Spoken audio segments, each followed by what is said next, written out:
Ah, para... Estamos grabando críticas de cine, estoy grabando. Ah, ¿te las grabas tú a ti mismo? Eso, a mí mismo no, porque yo sigo con eso. Ah. A los alumnos. Ah, los alumnos. A los alumnos. Ahí está muy bien. Y la cámara cambia todo. Claro, absolutamente. Absolutamente. La gente... La pose, la... Respeto... Claro, claro. Nada. Graba bien, Bruno. Está perfecto. Sí. Sino para no repetirlo todo, sino después. No, el texto este que viene, hay que repetirlo todo. El comentario que estabais aquí de pie, todo eso también hay que repetirlo. Vale, muy bien. Bueno, pues siguiendo, que agradecerte mucho. Pues aquí me tenéis. Cómo va, Sí. que era abarcar distintas áreas del teatro, además que es una idea muy bonita, y estudiaste como escritor teatral. Pues Me conocéis, ¿no? encantado, encantadísimo de... Es un poco de la escena emergente.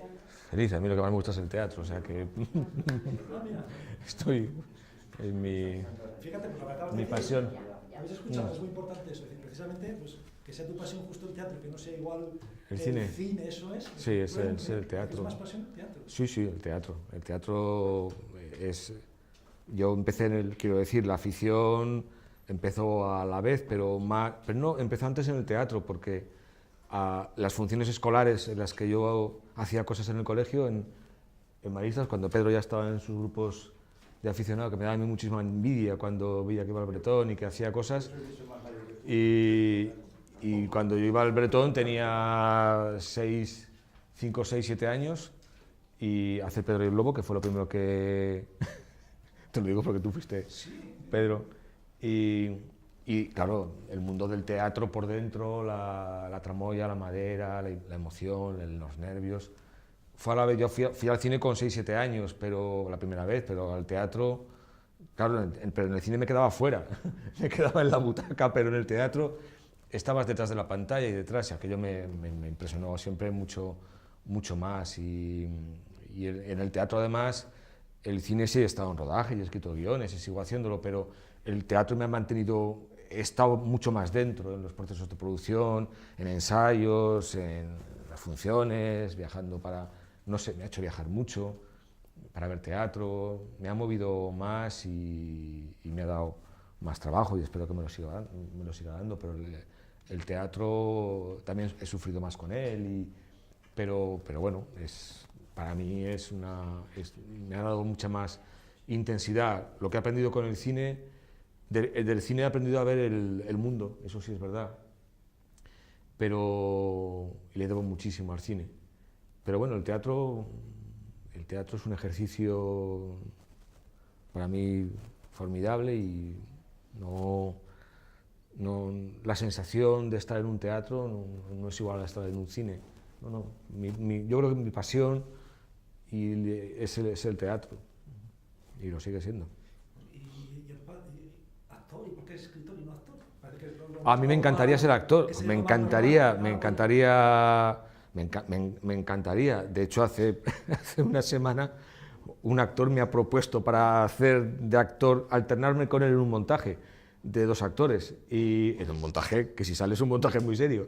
Y le he dicho, pues es que, mira, se me ha ocurrido que la adaptación si la hacemos la voy a hacer para un actor, porque se me ha ocurrido una cosa, porque no me atrevo, pero a mí actuar me gusta mucho, he actuado mal, con toda seguridad, pero sí, de hecho empecé así, en las funciones del colegio actuaba, aún guardo la ropa de hacer Pedro y el Lobo, Pedro nada más, con 6 años o 7, o de hacer otra cosita al año siguiente, las funciones que los maristas hacían en el Teatro Bretón, que eso era muy gordo. O sea, ibas al Teatro Bretón a hacer una función con el teatro lleno, con tus padres, con tu familia, con locutores de radio de aquí que te presentaban, Fernando Asensio, que era alguien que aquí algunos conoceréis, aunque murió hace tiempo, los más jóvenes no lo conocéis, ni de oídas, nunca mejor dicho, pero bueno, era extraordinario aquello. Y luego he actuado en montajes universitarios, creamos un grupo de teatro y también yo actuaba, y las funciones en casa, que es donde más teatro he hecho, con mis hermanos y con mi familia, y sí, me gusta muchísimo, muchísimo actuar. Y a mis amigos actores se lo digo, y lo saben además, y me encanta, por ejemplo, en las lecturas de ensayos, me encanta cuando no viene un actor o una actriz y me toca hacer el papel, me dice, léelo tú, que lo lea Bernardo, y lo leo y me chifla, y le pongo intención, hasta que me cortan, claro, y dicen, bueno, mejor que lo lea que lo lea otro, pero sí, me gusta mucho. Y de hecho, cuando escribo teatro, soy muy actorero, tengo que leerlo todo en alto muchas veces, no pongo una frase negro sobre blanco hasta que no la he dicho muchas veces, me la tengo que escuchar. No, me gusta mucho la incorporación, mucho. Fíjate tú. No, pues además estaba pensando, fíjate, que íbamos a empezar más tarde con el proceso de escritura, que bueno, no sé si es casi obligatorio ser actor para poder escribir teatro. Pues ha habido algunos escritores que lo han... Mira, hablábamos viniendo de Harold Pinter. Pinter también era otro actor. De hecho, en El Invernadero que estábamos hablando, El Invernadero la estrenó Pinter. Él era un actor en El Invernadero. Pero sí, ha habido muchos escritores que han sido también actores y que han pasado por ahí, Shakespeare y otros, y Molière. Y quizás los más grandes han pasado por la experiencia de hablar en alto, de estar delante de un público, de enfrentarse, la experiencia que supone el decir las cosas y el estar y el relacionarse con otros personajes. Esa dinámica es fundamental para luego a la hora de la escritura. Es la que te dicta los ritmos, te dicta las respiraciones, te dicta cuál es el paso del tiempo y el uso del espacio en escena. Si conoces la física del teatro, la materia, el espacio, todo se comprende mucho mejor. Yo siempre les digo a todas las personas con las que he trabajado en adaptaciones, porque es verdad que yo primero siempre pienso el espacio. Como decían en el siglo de oro y los latinos, la máquina, dónde suceden las cosas. Y cuando tengo la caja, ya hago el texto. Pero primero tengo que saber dónde pasan las cosas, dónde van a pasar, cuál es la caja y cuál es el espacio en el que van a pasar las cosas. Y cuando ya tengo el teatro en el sentido literal y físico de la palabra, que además es el origen, que es el significado de la palabra original. La palabra teatro viene del griego, teatrón, y significa lugar para ver. Eso es el teatro. Entonces, cuando yo sé dónde se van a ver las cosas, es cuando digo, bueno, ahora ya meto el texto. Pero no diré que sea oficina escribir el texto, pero hasta que no sé cómo va a ser la caja, dónde suceden aproximadamente las cosas, incluso cómo va a ser la luz. Hay algunos iluminadores con los que he trabajado que siempre me agradecen mucho que cuando les llega un texto mío dicen, ya sabemos que es tuyo porque hay indicaciones, sugerencias, claro, como le voy a decir yo a Juan Cornejo cómo tiene que iluminar, pero yo a Juan le digo, me gusta que entre la luz por aquí o por allá, o que la función transcurra desde un amanecer a un anochecer. Esas cosas luego les valen mucho y a mí me encanta hacerlo, aunque eso me lo ha dado el cine, el uso de la luz Pero sí, a mí me encanta pensar en la luz, en el sonido, en el espacio y luego ya confecciono el texto. ¿Escribes para una producción determinada? Quiero decir, ya sabes que va a ser director o en qué contexto se va a estrenar. Digo, esos condicionantes normalmente los tienes de forma previa a la hora de escribir lo que escribes, digamos, en tu hábito de trabajo. Exceptuando El Verdugo, la primera con la que empecé, en las demás siempre he sabido cuál era el equipo, siempre. Incluso los actores al 90%. El Verdugo no, porque El Verdugo nació de una apuesta y de un juego, prácticamente. Y la producción aquella salió porque el texto gustaba, inmediatamente no, porque la preproducción del Verdugo fueron más de 2 años, hasta que se encontró la compañía, la producción, etc. Pero exceptuando eso, que fui yo el que fui dejando el texto en algunas productoras y moviéndome, el resto luego han sido encargos, encargos, me han buscado para hacerlo. ¿Y te ha pasado que hayas visto después un texto que hiciste en un contexto determinado, montado en otro contexto? Sí. O sea, un poco por lo que decías, Sí. estaba pensando en cómo el autor tiene que dejar pistas, pero claro, luego hay una parte de interpretación del director y de los actores y cada montaje es diferente. Claro, por supuesto que sí. En muchas ocasiones para bien, quiero decir, a mi juicio para bien, en el que me he llevado muchas sorpresas muy enriquecedoras y qué bien, me he encontrado estupendo. Otras veces no, otras veces no me ha gustado tanto y la sorpresa no ha sido tan positiva como pensaba. Pero sí, siempre hay modificaciones, siempre hay siempre. Y por otro lado también te encuentras a veces detalles que estaban en el texto y que siguen estando ahí, detalles espaciales, físicos. Cosas que igual tú Sí, habías sí, incluso visto de esa manera. Sí, incluso hay cosas que yo creo que estaban solucionadas en papel y que luego han tenido su reflejo en la... Sí, en el caso del verdugo, por ejemplo, lo más difícil, por lo que todo el mundo me preguntaba, ¿cómo vas a hacer la escena de la secuencia de las cuevas del Drac? Cuando van en la barca y les pilla la Guardia Civil, ¿cómo vas a meter una barca en las cuevas del Drac, en el lago, en el teatro? Y fue lo primero que pensé. Y en la primera escena dije, si esto lo soluciono. Seguimos, lo solucioné yendo desde el bar en que estaba haciendo la apuesta, digamos, hasta casa. Y eso luego en el teatro estuvo representado tal y como yo lo había pensado, clavado, o sea, era clavado, no había ninguna modificación. ¿Es importante para ti que se respete de alguna forma la literalidad, no igual tanto de las palabras, sino digamos, de la idea de montaje? Bueno, hay autores que son como muy suyos a la hora de que les metan mano, incluso hay quien no lo permiten en absoluto. ¿Tú cómo te relacionas un poco con eso? Pues depende de autores y depende... algunos ni siquiera ya están... Bueno, he trabajado casi siempre, excepto para Aristófanes, que es la última que he hecho en la Asamblea de las Mujeres. Aristófanes no está vivo, y no he podido contrastarlo, pero siempre han estado vivos los autores. No, Arthur Miller también, porque cuando yo hice una traducción y una adaptación del Precio, una obra de Arthur Miller estupenda, que la estrenaron Juan Echanove, Leo Pedregal, Ana Marzoa y Juan Jotegui. Y Arthur Miller vivía. Incluso yo conocía bastante a su mujer, a la fotógrafa Inge Morat, pero Arthur no vino a ver la función a Madrid, iba a venir a verla, y no vino. Pero no tuvimos problemas con su agencia, y eso que en principio sí que las agencias te obligan a firmar que no vas a modificar una línea, pero no, había algunas modificaciones y siempre creo que a favor, pero nunca tuvimos el más mínimo problema. Pero hay protocolos, claro, con todo este tipo de... Hay protocolos, siempre hay protocolos que además, protocolos que además nos han echado a otras cosas. Yo hice una adaptación para Pepe Villuela de un texto que nos encantaba, un monólogo que se ha hecho en medio mundo, Marx en el Soho se llama, la historia de un clochard, de un sin papeles en Nueva York, que es Marx al cabo de 2 siglos, que vuelve a Nueva York y vive en una esquina.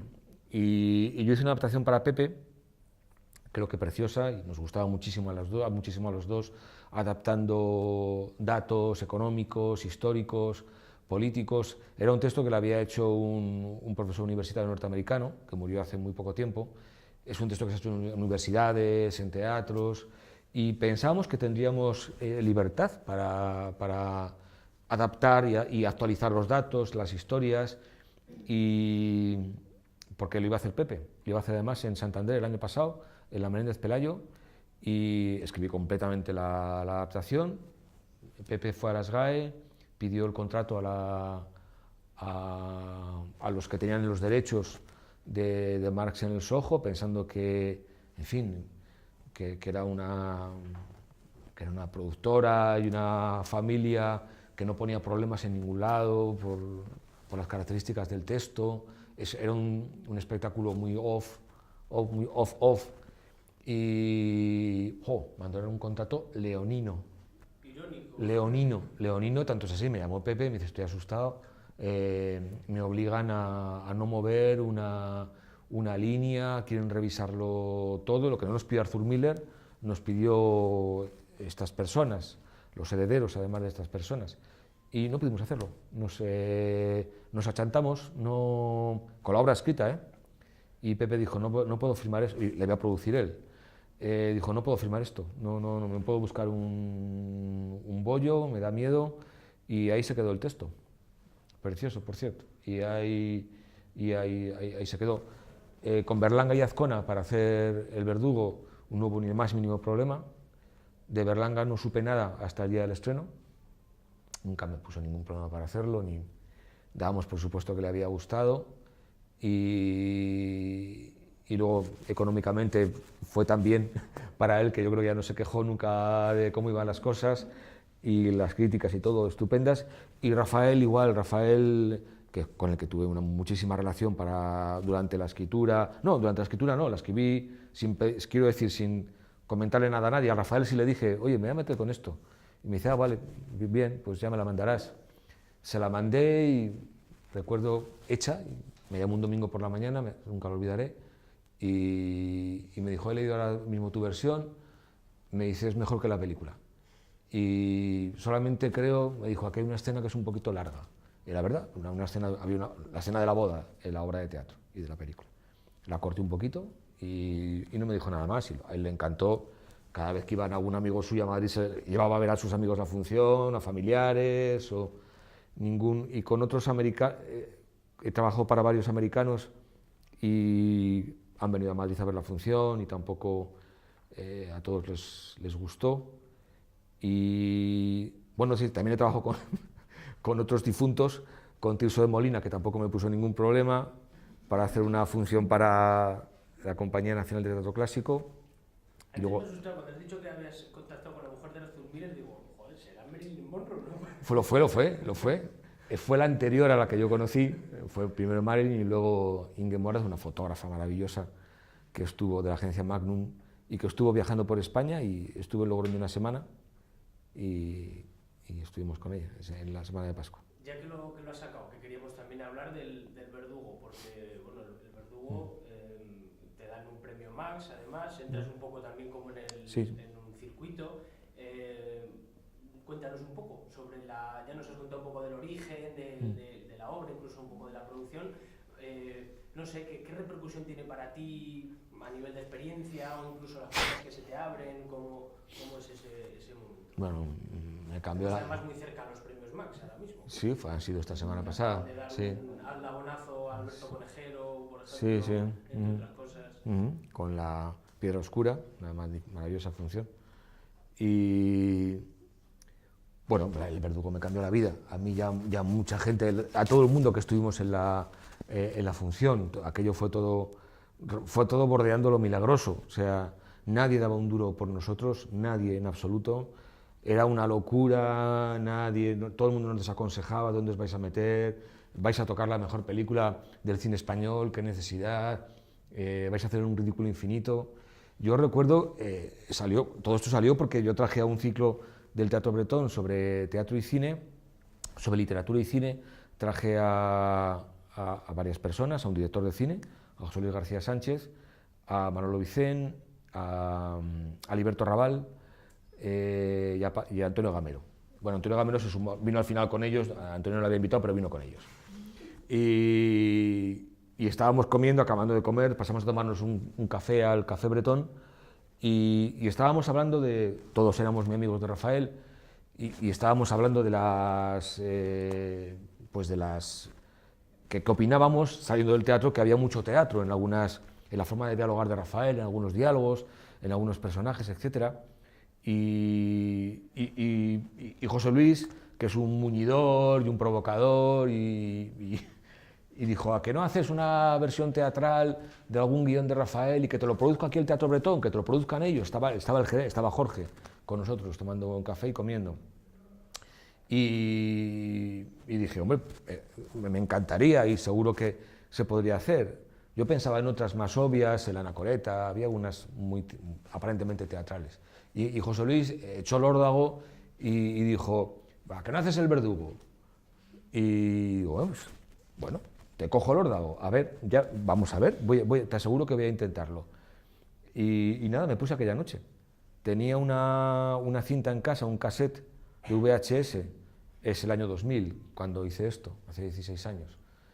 Y tenía un VHS de cuando se pasó el Verdugo en La Clave, un programa de televisión que aquí no habéis conocido todos, pues sí, pero vosotras seguramente no, y tú tampoco.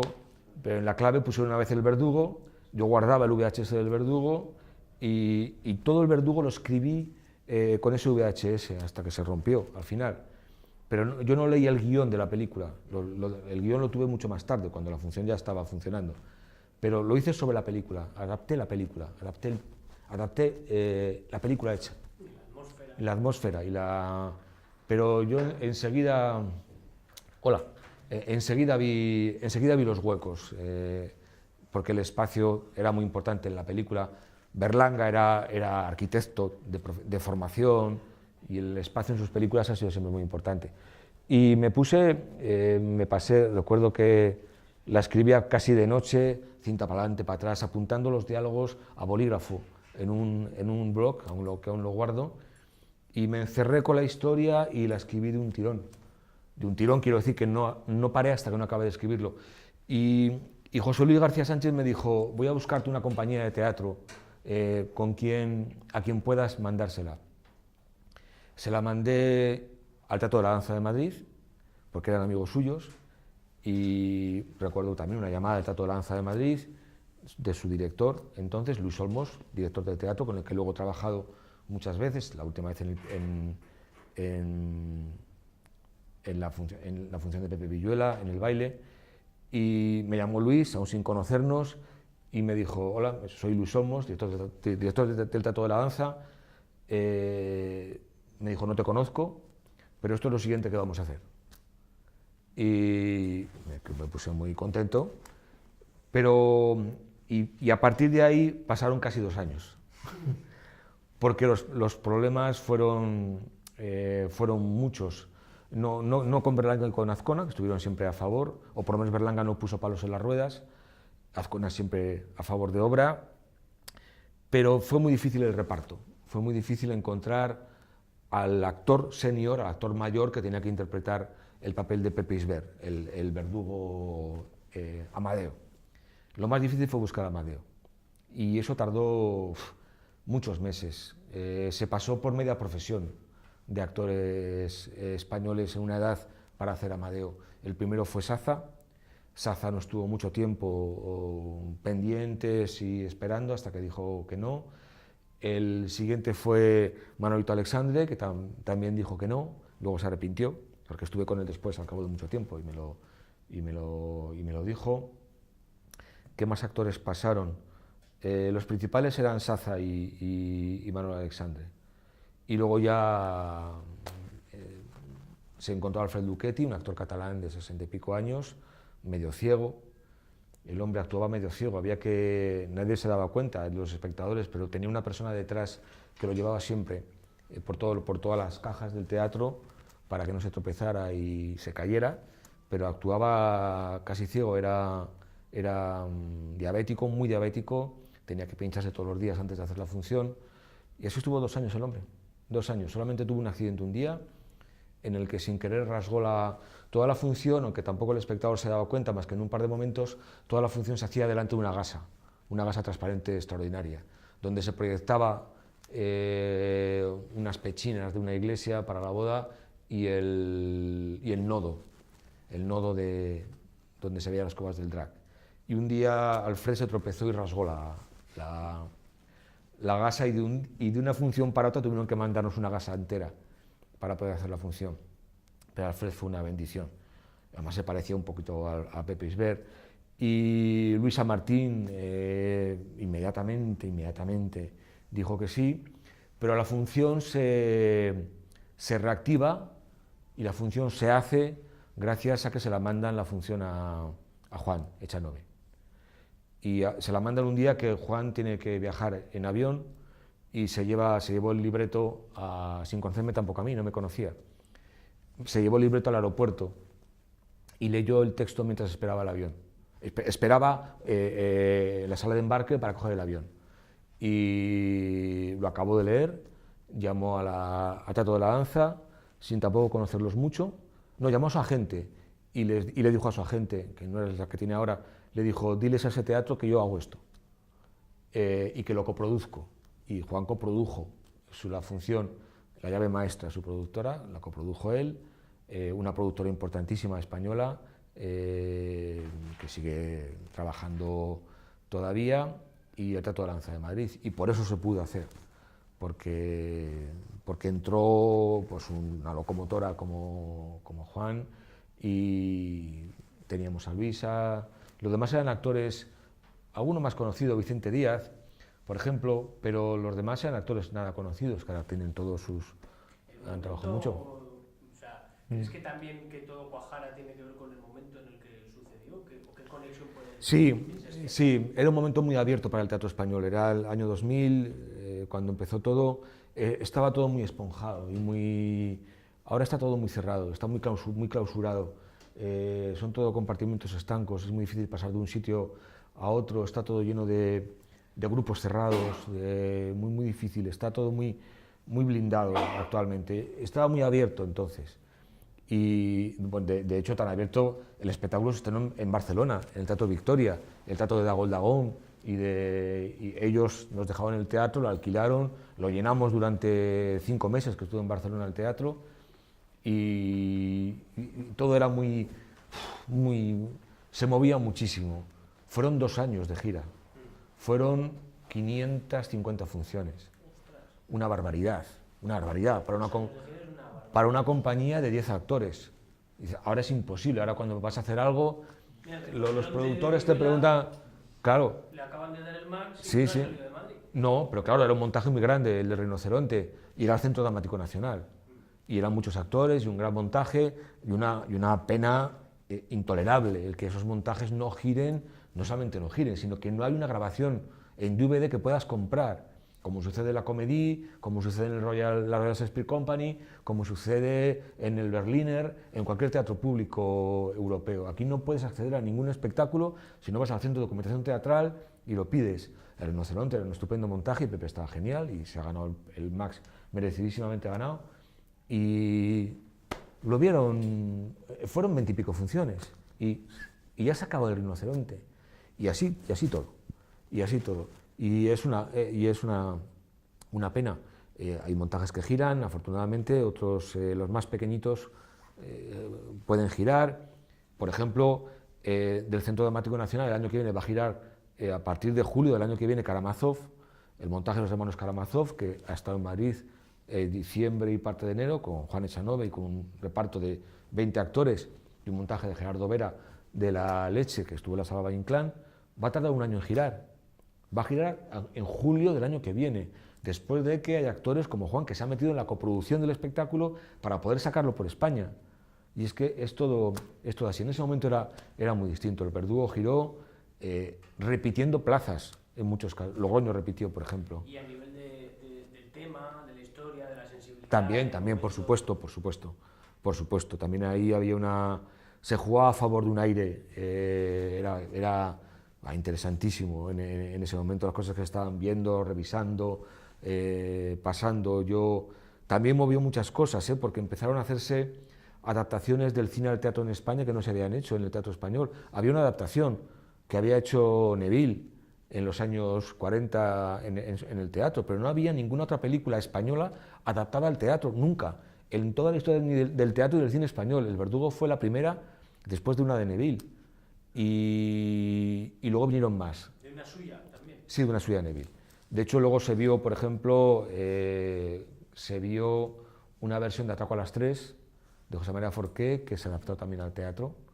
Y un año después, con Manuel Alexander, la adaptó al teatro y estuvo él haciendo un papelito durante unos meses hasta que no pudo seguir con él. Sergio Pazos era el protagonista de esa versión. Y se han hecho más versiones y todo viene de la brecha que abrió el Verdugo. No digo porque la hiciera yo, sino porque de pronto se vio que como en otros países era muy normal y aquí no había pasado nunca. Había una cosa muy bonita en el Verdugo, Gerardo, cuando uno vas como espectador, claro, tiendes a compararlo. Y este viaje no es que solamente no comparaba, sino que engrandecías la película. Era súper bonito. Entonces, era la idea, sí, claro. Cuando ves con la gente siempre de las adaptaciones, es curioso, siempre la gente juzga, no sé cómo explicarte, y el Verdugo era como ver una continuación. Sí. Era una maravilla. Te daban ganas Sí. de volver a verla. No sé lo que dices, pero con el Pisito también sucedió algo parecido. Sí, con el Pisito pasó lo mismo. Sí. No sé cómo lo consigues eso, y de verdad que fue unas cosas, no me extraña el éxito, porque fue maravilloso como espectador, es una pasada. Entonces, y es verdad que generalmente nos pasa a todos, tendemos a decir, oye, mira, el libro es mejor, la película es mejor, y con tanto el Pisito del Verdugo fue una cosa que... Yo no sé cómo... Sí. Es un reto eso, que como espectador tú era un dejas de reto. juzgar la película y sigas gozando con el Verdugo como teatro. era el objetivo moral que teníamos, quiero decir. Trabajábamos a favor de la memoria de la película y de resucitar esa historia. Yo recuerdo algunas de las tantísimas cosas que nos pasaron con El Verdugo en 2 años y en tantas funciones, y todas buenas, casi todas buenas o muy buenas, pero recuerdo que mucho público joven salía muy emocionado y me decían algunos amigos, compañeros míos de generación, yo tengo 54 para 55, y compañeros míos me decían, joder, es que la historia de nuestros padres. Y había muchísima gente, de los miles y miles y miles de espectadores, que fueron cientos de miles a ver la función, que nos decían que no habían visto la película y que les había descubierto una historia y que iban a ver la película. Lo mejor que nos pasó, aunque fue muy grotesco, fue en Madrid. En Madrid estuvo La Latina durante 2 temporadas. Y en una de las temporadas, el día del estreno, aún estaba Lina Morgan, que fue la que alquilaba el teatro y con la que tengo muy buenos recuerdos de aquellos días, y nos ayudó mucho Lina. Y recuerdo el día del estreno, un gran actor español y súper conocido, sobre todo últimamente por algún montaje del teatro clásico, entró al camerino y le dijo a Juan Echanove, le dijo, joder, estaba emocionado, me ha encantado, y dijo lo siguiente, ¿qué película hay aquí?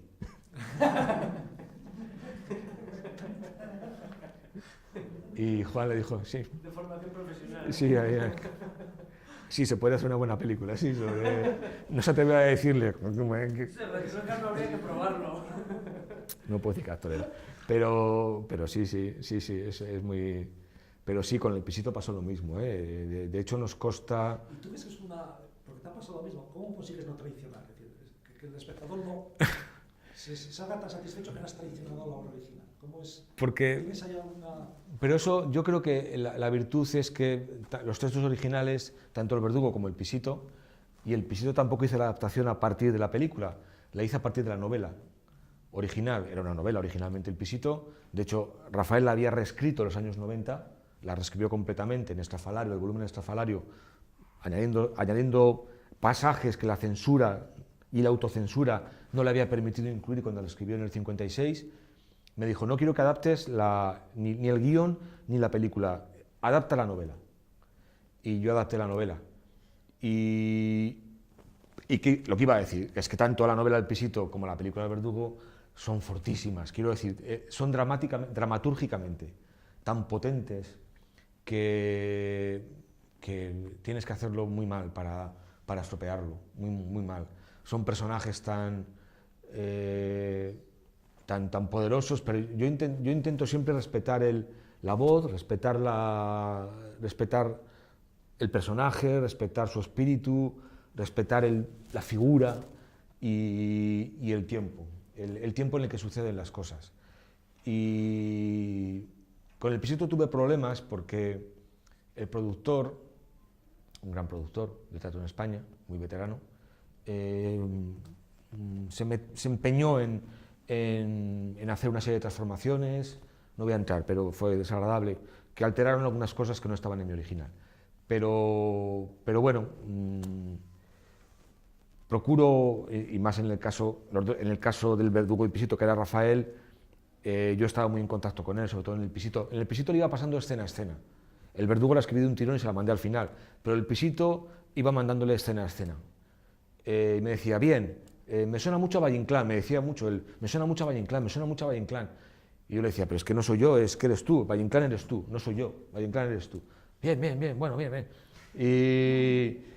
Y bueno, quizás porque también, para mí, la novela, el cine y el teatro no hay compartimentos estancos y me muevo entre los tres con mucha facilidad y para mí es un solo escenario, sobre todo el del cine y el teatro, ¿no? Para mí es la misma tarima y creo que eso lo entiendo, no es una habilidad tampoco, no sé, procuro, siempre encuentras quien puede pensar que lo traicionas, y del Pisito tenemos críticas muy buenas y críticas muy malas.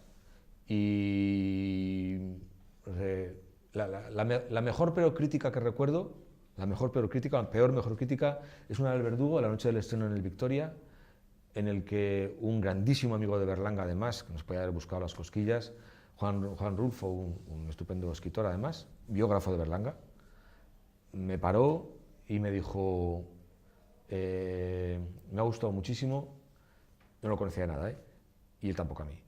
Me dice, hasta cuando te equivocas, aciertas.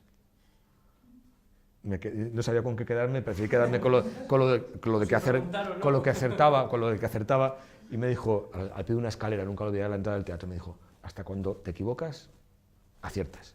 Digo, vale, bien, bueno, está bien. Pero bueno, en fin, también ha habido gente a la que no le gustó, y el día de La Vanguardia salió una crítica buena y una mala, en el periódico La Vanguardia, lo hacen siempre igual, La Vanguardia tiene siempre un crítico que hace una crítica favorable y una desfavorable. Un crítico que lo ha comido y otro que... Sí, exactamente. ¿Y Azcona? Sí, Azcona le gustó muchísimo. Azcona no llegó a ver el Pisito, no llegó a verla, porque enfermó, pero yo creo que le hubiera gustado. Pero El Verdugo le gustó mucho y, como os decía, no perdía oportunidad. Hoy ha venido un amigo de no sé dónde y ha venido un amigo de Italia y lo he llevado a verla. Hoy ha venido unos parientes de no sé dónde y los he llevado a verla. Iba siempre, Rafael iba a verla con mucho gusto, se reconocía. Y luego es que a Rafael le gustaba muchísimo, y a mí también, los actores. Él, que no pasa siempre con los directores ni con los autores que son amigos de la profesión actoral. Y Rafael era un fanático de los actores, más de las actrices por otras razones, pero de los actores le fascinaban, y él siempre escribía para los actores, siempre. De hecho, buena parte de su repertorio filmográfico está interpretado por un grupo de actores, casi una especie como de camarilla o de compañía estable, pero él ha descubierto además a muchos actores para muchas películas. Es decir, Rafael es el que le cambia la vida a López Vázquez. Y López Vázquez lo recordaba siempre, eso que López Vázquez era muy rácano para reconocer cosas que habían hecho por él, y era muy... Pero Azcona es el que, porque él iba muchísimo al teatro, cuando fue a Madrid iba mucho a ver revista, para ver a las vicetiples, a Fuencarral, y él vivía en una pensión en Fuencarral, y bueno, una cosa alucinante fue cuando estábamos... El día de la rueda de prensa del Verdugo en el Latina en Madrid con Lina Morgan, estábamos Lina, Rafael y yo tomándonos una cerveza en el café de la Latina, y le dice Rafael a Lina, le dice, tú lo que no sabes, Lina, es que yo he sido boy de tu compañía. Boy, para los que estéis aquí más jóvenes, el boy es uno de los chicos del coro, chico de coro de la compañía. Le dijo, yo he sido boy de tu compañía, en los años 50. Lina se quedó así, me dice, que has sido boy de mi compañía. Y le dijo Rafael, sí, yo soy de tu compañía. Mi novia era una chica de tu coro, una chica de coro de tu compañía, y yo estuve con ella, iba por ahí. Y Lina no lo supo nunca.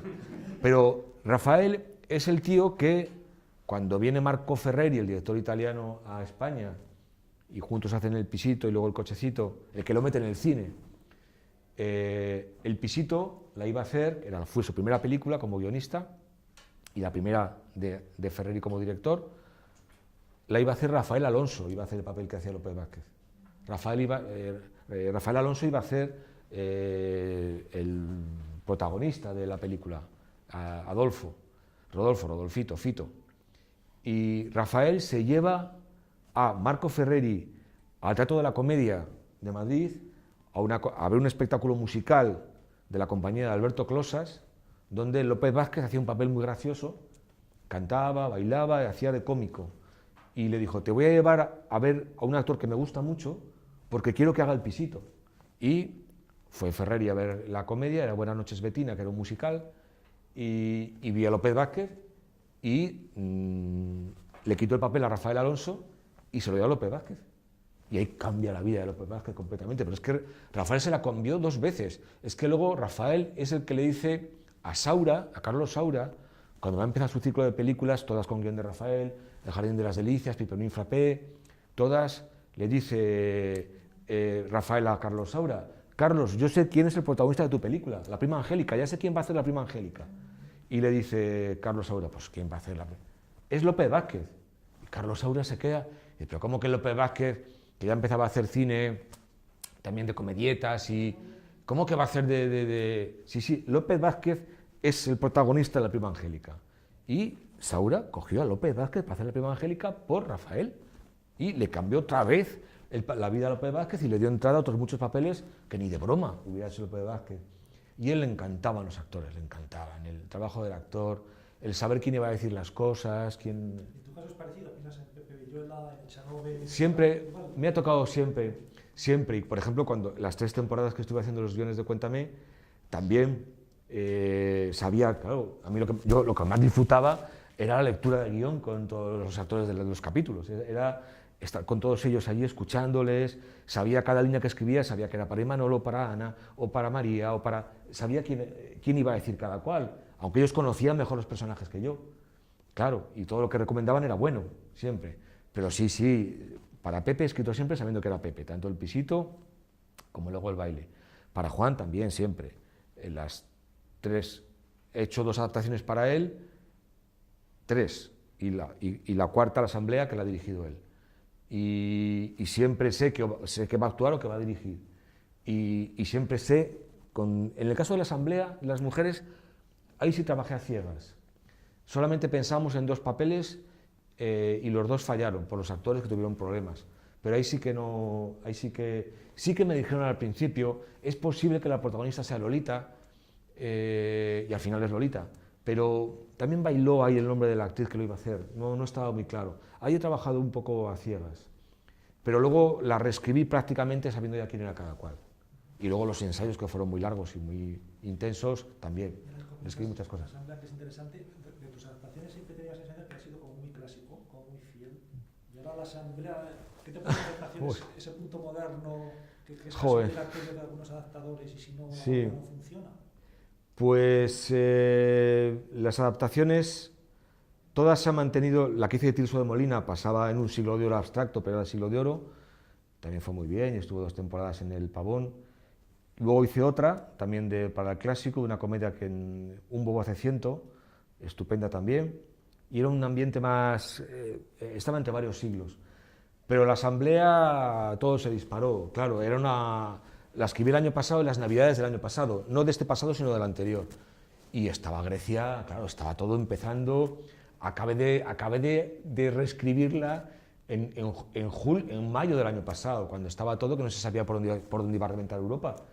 Y qué iba a pasar con Grecia, y era el momento más álgido y más caliente de Grecia.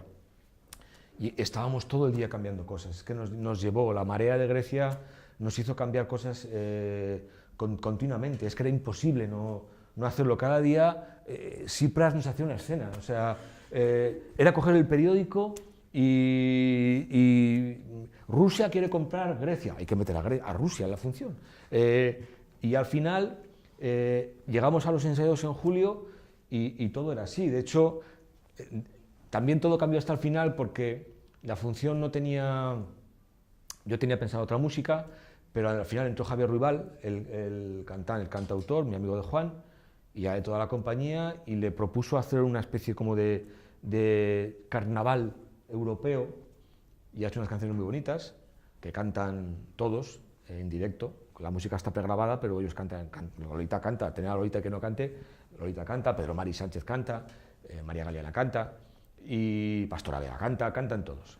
Y ya estábamos componiendo chirigotas hasta el mes de julio para el espectáculo. Y al final, de pronto, la escenógrafa, que es estupenda, una mujer, una grandísima escenógrafa del teatro español, dijo, ya tengo la escenografía de la función. ¿Y cuál será la escenografía de la función? ¿Qué habrá hecho? ¿Qué habrá hecho Ana? Ana Garay se llama. ¿Qué habrá hecho Ana? ¿Qué habrá hecho Ana? Y un día nos llevó al estudio, nos enseñó, y eso fue lo que de pronto, por eso el valor del espacio que decía al principio, de pronto vimos el espacio, que ahora os digo cuál es, y dijimos, ya está, la función está aquí, ya está, es que no puede ser. Había construido una moneda de euro, de céntimo de euro, una moneda de céntimo de euro de 10 metros de largo, sobre papel. Ahora ya está construida de verdad, pero es una moneda de euro y es el único escenario de la función. Toda la función se hace encima de la moneda. Entonces, claro, toda la función transcurre en los límites de la moneda, en los límites de la moneda del euro. Eso ya es un discurso en sí mismo. Todos están siempre con que si se salen o no se salen del euro. Y esa es la función. Ha pasado un año, a mi juicio demasiado tiempo. Y aunque siguen pasando, porque Lolita tenía compromisos actorales en Madrid esta temporada, con la Plaza del Diamante y con más cosas, y el espectáculo que acabó de hacerse en septiembre del año pasado vuelve ahora en julio. Vuelve a Medellín y luego recorre buena parte de España, viene a Logroño en septiembre. Y ha pasado un año y estamos recopilando noticias sobre Grecia, porque habrá que decir más cosas, y también sobre España. Claro, la función es una función política. La historia de las mujeres que dan un golpe, casi prácticamente un golpe de Estado en el Parlamento y se hacen con el poder, tal y como Aristófanes lo cuenta en la función. Una obra además que es una obra escatológica, llena de... políticamente, sexualmente, es una obra durísima, que va a sorprender a mucha gente, pero es Aristófanes, no somos nosotros, pero claro, es una función... Tsipras no había metido ni una sola mujer en su gobierno, y estábamos escribiendo eso. Han pasado más cosas desde el año pasado a pero también en el Parlamento español. Había también muchas bromas sobre lo que estaba pasando en España, sobre el discurso de la austeridad, bueno, no voy a contar la función porque está llena de cosas que no voy a desvelar, pero que las cambiaremos para el reestreno. Tenemos que hay que incorporarlas.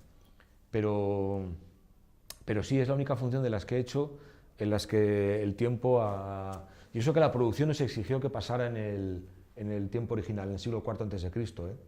El productor nos dijo que vais a Mérida, que vais a salir, que acabáis en el pilón. O sea, tened cuidado, que es que antes van dos Antígonas, iba la Medea de Ana Belén, iba la Medea de Aitana. La de Aitana ha estado aquí, la de Ana Belén todavía no ha venido. Pero es que hicimos también bromas sobre eso en el espectáculo, en fin, bueno. Total que nos dijeron, ojo, es Mérida, es muy clásico Mérida.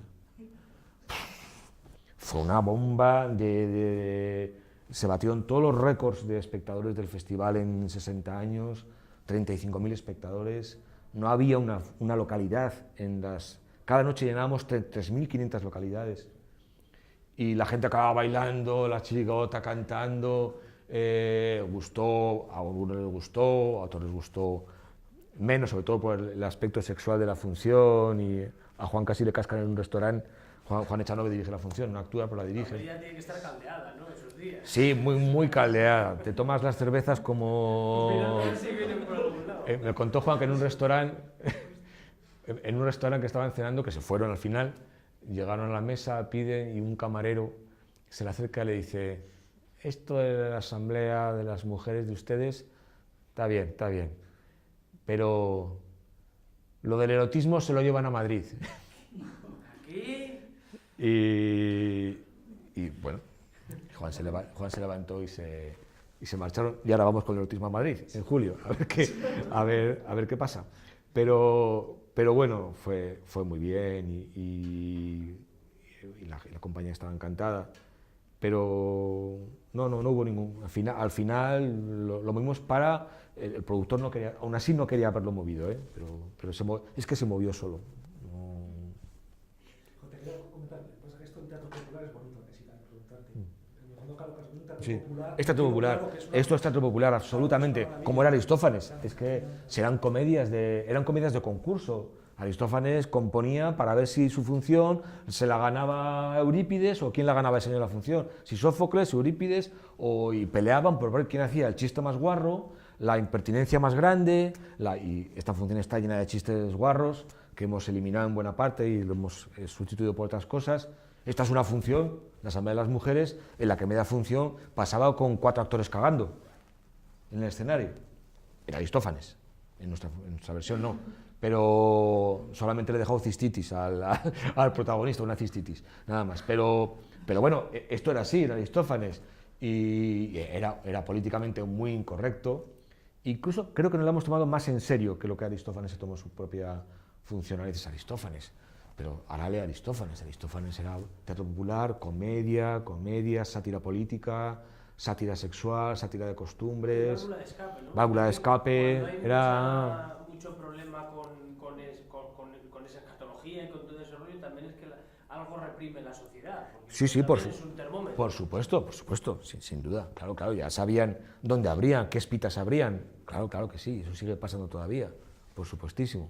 Y eso tampoco puedes obviarlo cuando es Aristófanes, no lo puedes convertir en Noel Coward, porque no es Noel Coward es fantástico, pero Noel Coward es Noel Coward, pero Aristófanes es Aristófanes, y hay que hacer Aristófanes, hay que, como usted diría, hay que hacerlo por Aristófanes, o sea, como quien toca por Camarón o por quien toca, esto toca por Aristófanes, y no te puedes salir de ahí. Está muy bien, esta compañía además es actualmente estupenda, hay cosas estupendas. No, estaba pensando un poco también, por cambiar un poco el tercio, por entrar un poco también en un plano también más académico en el tuyo. Sí. Porque bueno, tú estamos hablando de toda esta faceta de autor, de versionador y del mundo del teatro, pero tú te mantienes como docente en la Universidad de La Rioja, como profesor, y bueno, un poco era, por una parte, a nivel personal y de trabajo y demás, como compaginas, o incluso en los contenidos, y porque bueno, todo es al final una labor hacia el público, igualmente. Y luego también, bueno, ¿cómo lo valoras desde el punto de vista, porque hemos hablado de versiones de un cine español de una época determinada, como versiones de clásicos, como versiones muy actualizadas de clásicos? O sea, que eso todo está también dentro de la academia, más o menos dentro, o más fuera. Por supuestísimo, por supuesto. Yo, sin ser filólogo, como soy de profesión y de formación, quiero decir, yo no hubiera podido hacer nada de esto. Yo aplico una disciplina filológica. Filología no significa palabras, ¿no? Filología no es únicamente lingüística ni gramática histórica. La filología es una ciencia que se preocupa del espíritu de las cosas. Filología significa eso. Claro, la filología se aplica al espíritu del lenguaje, disciplinariamente, académicamente, pero yo hago análisis filológicos del trabajo. Yo analizo muchísimo, me rodeo de textos para hacer la asamblea, por ejemplo, de las mujeres. Yo no sé griego, pero he trabajado con una docena de versiones de la asamblea de las mujeres, traducciones al inglés, al francés, al español, para componer algo distinto a todo, claro, pero trabajo y así con todo. Pero cuando trabajo con Tirso de Molina, lo mismo, es que el español de Tirso es un idioma distinto al nuestro, completamente. Además, el teatro clásico, la compañía, que es una compañía nacional, te exige también luego una edición crítica del texto. Entonces yo trabajo con ellos 2 veces, de lo que han salido 2 libros, con el texto de la función, escrito por mí, y con una rigurosidad de versificación, etcétera, métrica, extraordinaria. O sea, no puedes... eso exige... No es una... He trabajado más libremente, pues por ejemplo, adaptando el baile de Neville, donde, mira, sí, claro, ahí sí que mira, perdona, ahí sí que hice una adaptación temporal, un traslado temporal con mucha polémica, muy importante, muy importante. Quiero decir, muy importante, que a mí me costó mucho, que me lo hice muy a gusto y fue idea mía, además, el hacerlo. Bueno, no voy a... pero en fin, sí, hice un traslado muy delicado, ideológicamente, estéticamente y moralmente. Pero sí, yo trabajo, cuando he traducido a Arthur Miller, y aunque eso sí pueda traducirlo yo del inglés o del francés, pero trabajo con ¿quién más ha adaptado El precio de Arthur Miller? Quiero leerlo. ¿Qué es lo que ha hecho? Contrastar, mirar, eso es fundamental. No puedes ni debes ir solo. Y también eso intento transmitirlo a mis alumnos, a los que siempre que hablo de teatro, siempre intento llevármelos muchas veces al teatro, que me los he llevado para ver funciones, pero bueno, que toquen los textos, que los vean, porque si no, en la universidad y más en carreras como esta de filología o de humanidades, estudian cosas que no han tocado. Es decir, de pronto tienen que hacer trabajo sobre Hamlet o sobre Rey Lear o sobre las novelas ejemplares y no han visto jamás en su vida una función de Hamlet, o la han leído mal, o tienen que conocer el material. Y yo insisto muchísimo en los aspectos físicos, también a veces les hago un poco de teatro en clase, incluso les hago que lean en alto, que se escuchen. El año pasado me tocaba explicar Hamlet y el Rey Lear, y aunque suponía que la habían leído, y además que fuimos a ver un Hamlet al Bretón, el de Alberto San Juan, y hace 2 años, no este último, que ya no me tocaba, pero digo, no, o sea, no solamente lo vais a leer en casa, o sea, vamos a leerlo en clase. Vamos a leerlo en clase, la escena tal, cual, venga, 5 voluntarios, salir y escucharos, porque el teatro está escrito para ser dicho, y hasta que no se dice, no se conoce su sentido. Pero eso es, lo decía Beckett, por ejemplo, cuando las compañías le preguntan siempre, también nos tocó Beckett el año pasado en la universidad, las compañías, los directores siempre le preguntaban a Beckett, ¿qué significa en Godot? ¿Qué significa el árbol y la horca y la cuerda con la que lleva Pozzo? Y Beckett siempre les decía, no se preocupen tanto de lo que significa, escuchen a los actores, escuchen las palabras, no se preocupen tanto de lo que significa, ustedes escúchenlo. Y denle más valor a la palabra, al verbo, Entonces eso claro, Beckett fue militante de eso. Sí, claro, por supuesto, por supuesto. Precisamente un golpe claro. en la mesa en ese sentido. Claro, por supuesto. Lo opuesto a Joyce. Sí, absolutamente. Cada palabra en Beckett tiene otra...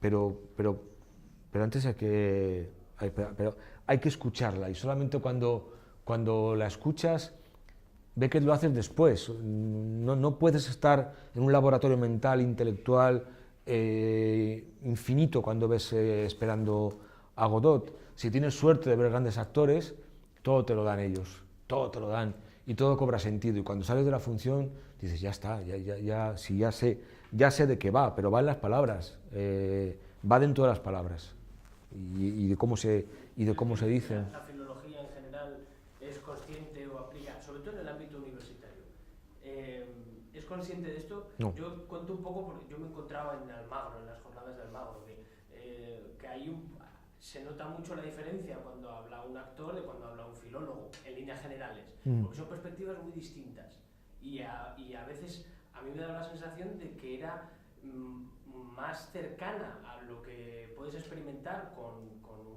un Lope de Vega, la experiencia del actor, que la experiencia del filólogo, siendo fundamental la experiencia del filólogo y la tarea que hace en las ediciones y en el estudio y el rescate también de esos textos.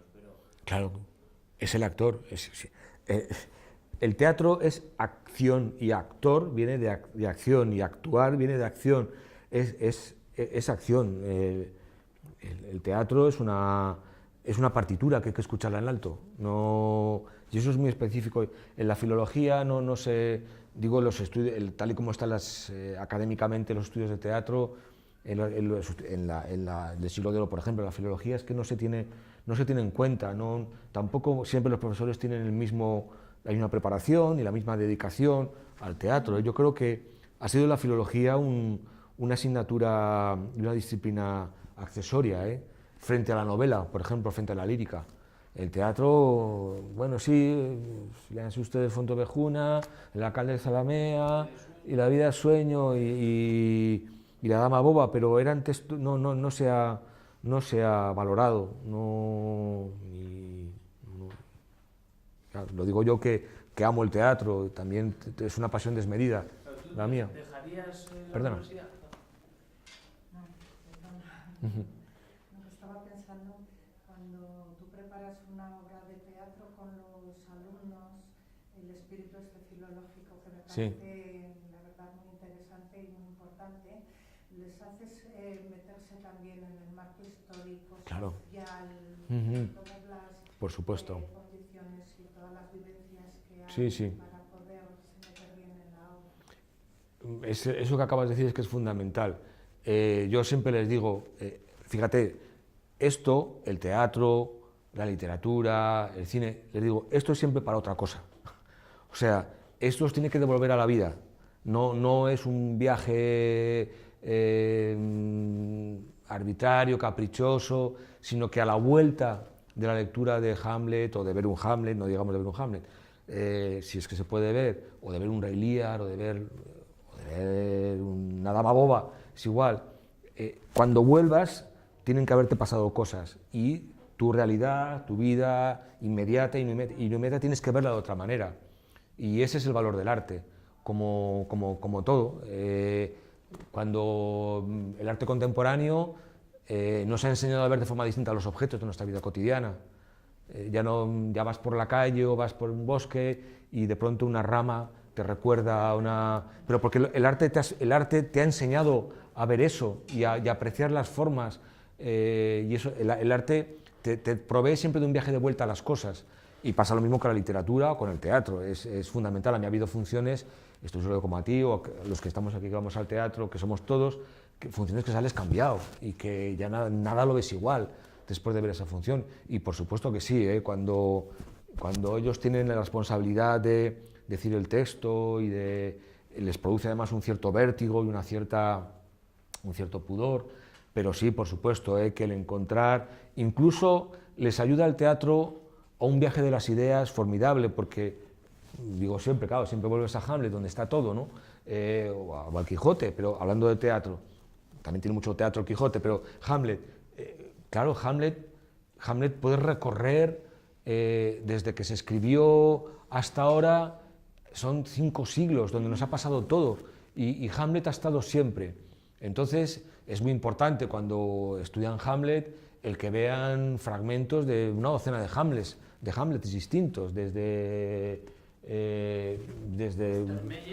exactamente hasta el último Hamlet de todos, para que comprendan capas que hay de sentido, solapadas y otras ocultas y otras paralelas, y esos textos nos contienen y siempre son puntuales, ¿no? Pero sí, es fundamental, concretamente Hamlet, que dentro de los programas que tenemos, está colocado en los programas para también para aplicar el psicoanálisis al teatro, y hay una lectura psicoanalítica de Hamlet que está en el programa, y que siempre es la que les produce más sensación de... tienen 22 años, 21 años, todo eso de... pero ¿cómo que que Edipo, que su madre, que tal... les produce... pero ¿cómo que que hay una escena con la madre, la escena de la alcoba, y todo cuando cuentas esas cosas les produce una sensación muy extraña, pero cuando les explicas por qué pasan, cuándo pasa por primera vez, cómo si la escena entre la madre, entre Hamlet y su madre, si están los dos solos, parece que hablan de una cosa, pero si en esa escena pasa que sucede que el escenógrafo ha puesto en medio una cama y que pasa en el dormitorio, como pasa a partir de los años 20-30 en Norteamérica, es entonces cuando la conversación entre Hamlet y su madre tiene otros significados y pasa en el dormitorio y no pasa en otro sitio. Una vez más, el valor del espacio, pero todo eso, sí, son textos para que comprendan su tiempo y otros tiempos. El otro día, el último Hamlet, el de Miguel del Arco, de hace 4 semanas, que era sexualmente muy potente y muy... Cuando salieron algunos alumnos de ver la función, nos decían, ahora lo comprendemos todo, ahora sí que lo vemos, ¿no? Y es cuando les dices, pues igual no es como lo pensáis tampoco, no es solamente una versión, hay que... Claro, porque eso es, claro. Eso estaba pensando, es que puede haber muy diferentes percepciones. Claro, absolutamente. Para las diferentes personas. Eso es. Y a lo largo de una misma vida, en las distintas etapas de la vida. Claro, eso es. Esa es la lección, y si no somos capaces de transmitírsela, no valemos para nada. O sea, eso es una estupenda pregunta. ¿Qué personaje te gustaría? Ahora tenemos presupuesto infinito. Sí. ¿Cuál adaptarías de las obras de teatro? ¿Te De gustaría además, dices? las obras de teatro. Sí, sí. Hemos tenido millones Lander y... Eso, presupuesto infinito. Ah, ya, esta Nada, es sin problema, la además. sorpresa. Claro, tú me habéis empezado de la mascarita esa y ahora ese es el principio de la... ¿Cuál te gustaría? Joder. Pues es muy... Tengo muchos proyectos, quiero decir, muchas ideas de... Porque claro, con el tiempo yo ya tengo más en el cajón sin que no se han hecho nunca o que las han hecho otros que las que he hecho. Pues sí, creo que he hecho 12 adaptaciones o 13 y tengo otras tantas en el cajón y algunas muy gordas que no se hicieron y que hicieron otras personas o que al final hubo problemas o por lo que... Algunas muy curiosas, pero... Tiene que ser muy frustrante eso. Sí, lo fue en algunos casos. Ha habido, sí, os decía, he sufrido más que con el cine. Sí, ha habido cosas pero no, bueno, yo siempre pienso en Rafael, que Rafael hizo 100 guiones y tenía otros 100 en el cajón. Entonces digo, si le pasaba a Rafael, que era Rafael Azcona, pues ¿cómo no me va a pasar a mí? Pues seguro que esto tienes que estar acostumbrado. Haces una que vale y dos que no valen. Yo tengo ahora, llevamos moviendo dos funciones por productoras desde hace 4 años, que yo, sobre todo una de ellas que yo creo que es 3 funciones, pero bueno, que además se me ocurrió a mí, en este caso no fue ningún encargo, las hice yo, una me la pidieron, una sí me la pidieron, y que ahora es la que más me gustaría que se hiciera. Tengo 2, una que es una adaptación del Quinteto de la Muerte, la película de Sandy McKendrick, la de Alec Guinness, y esa la hice yo, ha gustado muchísimo a las productoras a las que la he mandado. De hecho, se han hecho más producciones en el mundo. Yo fui a ver alguna fuera de Inglaterra, a ver cómo estaban hechas, después de escribir la mía.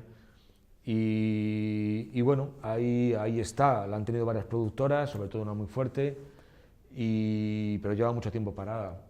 Pero la que más ilusión tengo es una que me encargaron, que me pidieron, porque no fue un encargo que me contrataran o me pagaran, nada de eso, fue un encargo amistoso que yo acepté y como tal lo hice. José Luis Borau, el director de cine, y Jaime Dalmiñán.